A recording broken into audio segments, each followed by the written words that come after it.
Covid-19 pandēmija radīja bailes un nenoteiktību visā pasaulē, tostarp arī Papua Jaungvinejā. Taipengam tas bija apjukuma laiks. Pretrunīga informācija par pandēmiju un pat par pasaules galu lika viņam meklēt atbildes. Viņš varēja vai nu padoties, vai arī turpināt meklēt patiesību. Pateicoties vienkāršam māsas ieteikumam, Taipengs atrada kaut ko, kas mainīja viņu dzīvi. Tajā laikā mana māsa man pastāstīja, ka ir kāda radiostacija, kuru viņa klausās, un ka tajā tiek dalīti vēstījumi, kas varētu man palīdzēt labāk saprast notiekošo. Sākumā Taipengs vilcinājās, taču, kad viņš noskaņojās uz šo staciju, viņš bija pārsteigts, ka uz daudziem viņa jautājumiem tika rastas atbildes. Programmas ne tikai palīdzēja viņam izprast aktuālos notikumus un Bībeles vēsti par laiku beigām, bet arī aptvēra praktiskas tēmas. Bija viena konkrēta raidījuma sērija, kas man šķita īpaši interesanta. Tā bija par laulību. Tā, manuprāt, ilga vairākas nedēļas, un es noklausījos to visu no sākuma līdz beigām. Es nodomāju, man vajadzēja to dzirdēt jau agrāk, varbūt vēl jaunībā, taču es biju pateicīgs, ka to dzirdēju, un mēģināju šo pašu vēstījumu nodot arī saviem bērniem.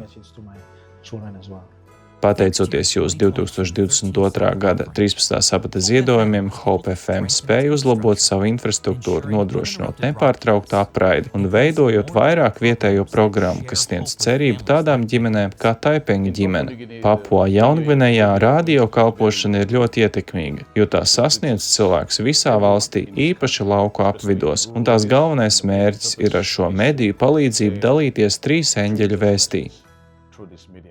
Drīzumā Papua Jaungvinejā Hope Channel TV pievienosies Hope FM, kopā ar radio, televīziju un digitālie mēdīji nodrošinās nepārtrauktu sasniedzamību attālajos reģionos, piedāvājot ticībā balstītas programmas, kas iedvesmo pārmaiņām. Ikreiz, kad Taipengam bija brīvs laiks, pirms darba, pēc darba un pat braucot, viņš klausījās šo radiostaciju. Viņš bieži palika savā automašīnā, ilgāk klausoties svētrunas, ar Bībeli rokās, dedzīgi vēloties mācīties. Ar lielu aizrautību viņš iepazīstināja savu ģimeni ar Hope FM, un drīz vien viņi klausījās to kopā gan mājās, gan ceļā.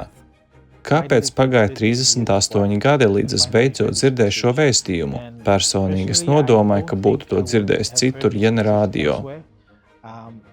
Kad mēs to klausāmies, tas skaidro, ka 7. diena ir atpūtas diena un ka mums vajadzētu iet uz baznīcu sabatā. Tas mūs pārliecināja to darīt. Es nedomāju, ka mēs būtu aizgājuši, ja mūs būtu aicinājuši draugi, bet tā kā mēs to dzirdējām radio, mēs klausījāmies un tas mūs pārliecināja. Taipenga ģimene ir tikai viena no daudzajām Papua Jaungvinejas ģimenēm, kuras ir svētītas pateicoties jūsu 2022. gada 13. sabata ziedojumiem. Lūdzu, turpiniet lūgt par viņu ģimeni, lai tā augtu patiesībā, kā arī par Hope Channel un Hope FM darbu, tiem sasniedzot arvien vairāk cilvēku visā valstī. Paldies par jūsu atbalstu ar 13. sabata ziedojumu.